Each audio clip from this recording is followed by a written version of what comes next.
तो दिल्ली भारत की राजधानी के अंदर जब ये 2 करोड़ के लोग वर्दी वाले को पीट रहे हैं तो ये यहाँ संविधान सुरक्षित में? आप ही बताइए पत्रकार महोदय, तो इनके लिए क्या किया जाए? इनको बाहर देश से निकाल के ही दम लेंगे। और जो ये हमारे राम जी के यात्रा पे, हनुमान जी के यात्रा पे, मतलब जो भी हमारे सनातन धर्म के कोई भी त्योहार होती है तो उन पर पथराव करने का सबसे बड़ा काम इन जैसे जिहादी मानसिकता का होता है। तो कहीं ना कहीं दिल्ली की जो सीएम है रेखा गुप्ता जी, वो सही काम कर रही है और दिल्ली के जो एलजी है वो भी सही काम कर रहे हैं। मैं तो कह रहा हूँ भारत की राजधानी दिल्ली से नहीं, पूरे 28 का 28 राज्यों से इनको खदेड़ के बाहर देश निकाला दे देना चाहिए। एक चीज बताइए, 2020 का आपको दिल्ली का दंगा याद होगा, उसमें कहा जा रहा था कागज नहीं दिखाएंगे। अब दिल्ली में सरकार बनती है तो रेखा गुप्ता जी कहती है कि सबसे पहले कागज चेक करिए। ये कौन सी बात हो जाती है भाजपा की? क्या आप इस बात को समझिए पत्रकार महोदय कि ये लोग कहते थे कि कागज नहीं दिखाएंगे करके, हमारे पास कागज हम क्यों दिखाए करके। आप एक बात बताओ, आपको राशन लेना होगा, आपके पास सारा डॉक्यूमेंट आएगा। आपको मकान चाहिए, आपके पास सारा डॉक्यूमेंट आएगा। लेकिन आपके पास जब रोहिंग्या स्लीपर सेल को चुनना होगा, हम कागज नहीं दिखाएंगे। नहीं दिखाओगे तो बाहर जाना पड़ेगा। आप साफ रेखा गुप्ता जी बहुत सख्त हैं और मैं उनका बहुत सम्मान करता हूं कि दिल्ली को आम आदमी पार्टी ने क्या करा दिल्ली में बॉस, अपने विधायकों से बोला जो भी तारों के नीचे से बॉर्डर से कैसे भी रोहिंग्या आकर के यहाँ रह रहे हैं, जो कि जेब काटते हैं, जो कि बलात्कार करते हैं, जो कि स्नैचिंग करते हैं, सारे अपराधों में 90% आपको रोहिंग्या मुसलमान मिलेंगे। वो जो 10% लोग यहाँ पर दिल्ली के अंदर मुसलमान रह रहे हैं उनको भी बदनाम करते। तो इनको चाहिए, मैं कहता हूँ इस देश के दिल्ली के जो मुसलमान भाई है उनको आगे आना चाहिए। इनकी पहचान करा के इनको भेजे बांग्लादेश वापस। क्या जरूरत है उनकी? हमारे हमारा क्या काम है? रोहिंग्या से इतनी दिक्कत क्यों है? क्यों दिक्कत नहीं है बॉस? हमारा हक रोहिंग्या को क्यों मिले? एक बात बताइए, दिल्ली के 2 करोड़ जो दिल्ली वासी है उनको उनका हक मिलना चाहिए। रोहिंग्या को क्यों मिले? स्लीपर सेलों को क्यों मिले? आतंकवादी मानसिकता वालों को क्यों मिले? जो हाथ पत्थर उठाने के लिए उठते वो हाथ काटने चाहिए या उनको मेडल पहनाना चाहिए? बताइए। ये केजरीवाल जी की सरकार है, बलात्कारी को 1 करोड़ रुपए दे देंगे, अंसार हजार कबाड़ी को 1 करोड़ रुपए दे देंगे, दिल्ली में दंगा करा बॉस। इसलिए कई मौलाना ऐसे हैं कह रहे, जो सीएम रेखा गुप्ता का जो बयान आया इसके बाद कई मौलाना ये कह रहे कि भाई ये भाजपा की नीति है तुष्टीकरण की राजनीति करना और मुसलमानों को टारगेट करना। देखिए भाई साहब, आप मौलानाओं की बात कर रहे तो मजबूरी का नाम मौलाना हो गया। अच्छा, मजबूरी का नाम मौलाना हो गया है। वो कोई कहां से क्या बोल रहे हैं इस पर ध्यान मत दीजिए। रेखा गुप्ता जी की बातों में ध्यान दीजिए, उन बातों की गहराई में जाइए। एक ऐसी सीएम जो सरकार बनने से पहले जमुना सफाई का काम शुरू कर दे, एक ऐसी सीएम जो सरकार बनने से ही पहले रोडों का, पार्कों का, दिल्ली के सौंदर्यीकरण का नवीनीकरण करना शुरू कर दे और आज दिल्ली के महिलाओं को 2500 रुपए की सौगात देने का काम करे अंतर्राष्ट्रीय महिला दिवस के दिन, तो सोचो वो अपने वादा पूरा करेंगे कि नहीं करके। देखिए, हमने 2500 की बात की, इसमें एक सवाल मैं ऐड करना चाहूंगा। जो रोहिंग्या इस देश में रह रहे हैं, नहीं मिलना चाहिए, उनको मिलना चाहिए 2500। मैं एक भी कह रहा हूँ, एक भी कठमुल्ली को जो स्लीपर सेल है, जो तारों के नीचे से आई है, जो जय श्री राम, जिसको भारत माता की जय बोलने में दिक्कत है, जिसको भारत का झंडा उठाने में दिक्कत है, जो पाकिस्तान के समर्थन में नारा लगाते, उनको नहीं मिलना चाहिए। सर, देश का दुर्भाग्य क्या है? गांधी जी भी बोलते थे स्वदेशी अपनाओ, स्वदेशी अपनाओ। राजीव जी पत्नी विदेशी लिया है। ये देश बताइए, ये देश कहाँ जा रहा है सर? इस देश के अंदर नेता इटली से आ रहे हैं, इस देश के नेता इटली से आ रहे हैं, चुनाव के अंदर नारे पाकिस्तान से लग रहे हैं, वोटर बांग्लादेश से आ जा रहे हैं, 10 बच्चे वाले सब्सिडी ले रहे हैं, 2 बच्चे वाले हिंदू टैक्स भर रहे हैं। कैसा देश चलेगा सर? और फिर कहते हैं लोकतंत्र खतरे में। कैसा लोकतंत्र चाहिए भाई तुमको?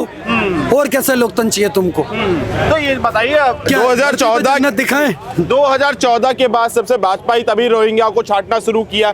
उससे पहले रोहिंग्या को कोई मुद्दा नहीं उठा।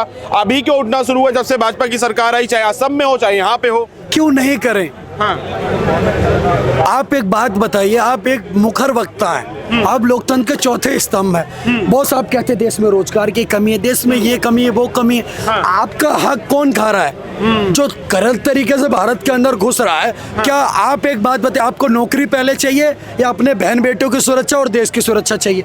देश की सुरक्षा, देश की सुरक्षा पहले है ना। तो जो छुप करके तारों के नीचे से आके रह रहे हैं, गलत तरीके से आइडेंटिटी बनवा रहे हैं, आपकी बहन का हक उनको मिल रहा है, तो क्यों देने देंगे हम बॉस?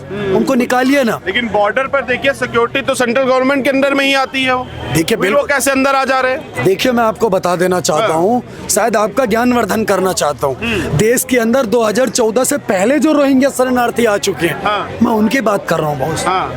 2014 के बाद एक भी नहीं आया होगा। 2014 के बाद रोका जा रहा है, बॉर्डर सिक्योरिटी टाइट है, आप देख रहे हैं पहचान करी जा रही है। 2014 के बाद तो एक सीमा हैदर आती है, उसका कितना मुद्दा बनता है, पूरे देश को पता चल जाता है। और 2014 से पहले कितनी सीमा हैदर आई, आपके पास कोई आंकड़ा है?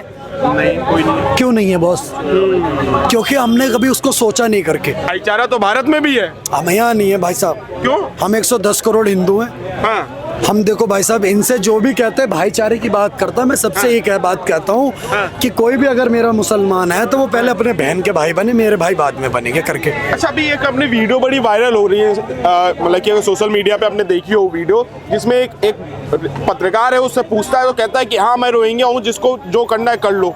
ये दिल्ली की वीडियो है, इस पर आपकी क्या राय? अब आप बोलिए, आपने खुद बोला आप लोकतंत्र के चौथे स्तंभ में, अगर उस पत्रकार की जगह आप होते तो आपका क्या दर्द होता कि दूसरे देश से आ करके भारत में दंगा कर करके एमसीडी की, एनडीएमसी की जमीन कब्जा करके वहां पर गैर तरीके से कूड़े के पहाड़ बना करके जेब काटते हैं, चैन लूटते हैं, बलात्कार करते हैं और बदनाम करने का काम करते हैं। वो इस देश के नागरिक भी नहीं है, वो नेशनल सिक्योरिटी को थ्रेट पहुंचा रहे कि नहीं पहुंचा रहे? आप इस देश के नागरिक हो, आपका अधिकार खत्म करने का काम कर रहे हैं। मतलब एक तो बात है कि आपका बेटा है मेरे घर में और मेरा फोन चुरा के लेके चला जाए, मैं आपके पास आऊं कि भैया आपका बेटा आया मेरा फोन चुरा के ले गया, तो बोलूं हाँ चुराया तो है, मैं कहता हूं तो दे दो, तो बोलते नहीं दूंगा, जो करना कर लो।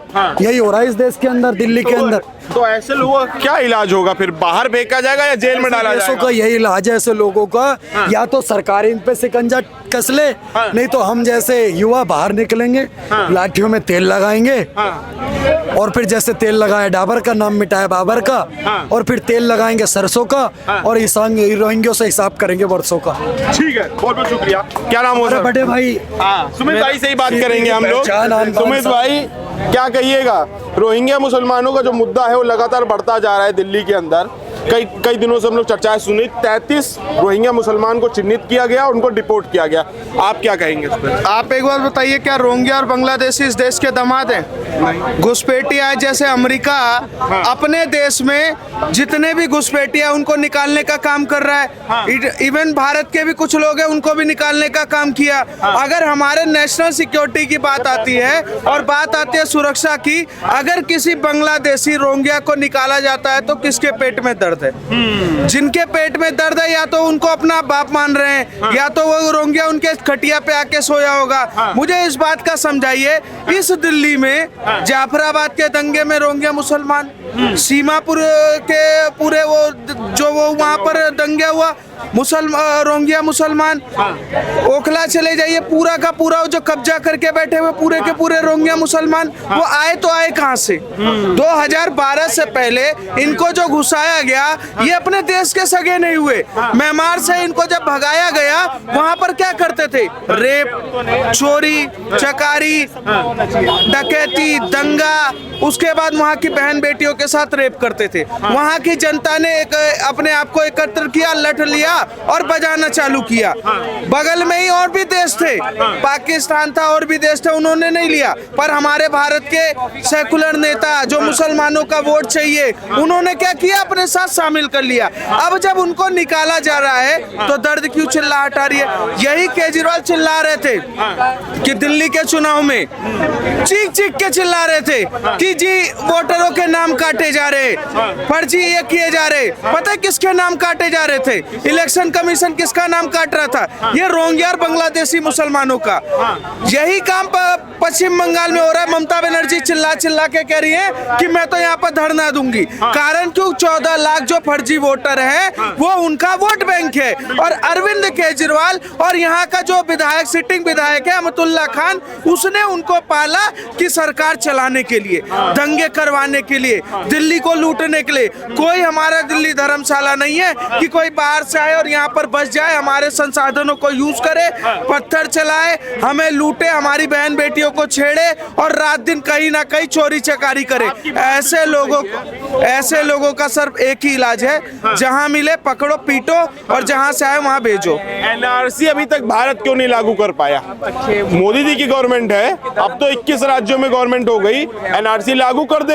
एनआरसी क्यों नहीं लागू कर रहे हैं? सर एनआरसी लागू हो जाएगा, बिना एनआरसी के मजा आ रहा है, एनआरसी लागू होने के बाद तो बहुत मजा आएगा, उसके लिए छोड़ दीजिए। अभी तो सीए लागू हुआ है, सीए के तहत कहीं ना कहीं प्रताड़ित हिंदू, सिख, बौद्ध, जैन को यहाँ पर लाया जा रहा है, सिटीजन दिया जा रहा है, पर ये प्रताड़ित थोड़ी ना है। वो 57 देश में इनको कौन प्रताड़ना देगा? एक मुसलमान को प्रताड़ना दे देगा? मतलब कोई नेता ऐसा बोल दे तो मैं उसके सामने इस बात को एक्सेप्ट कर सकता हूँ।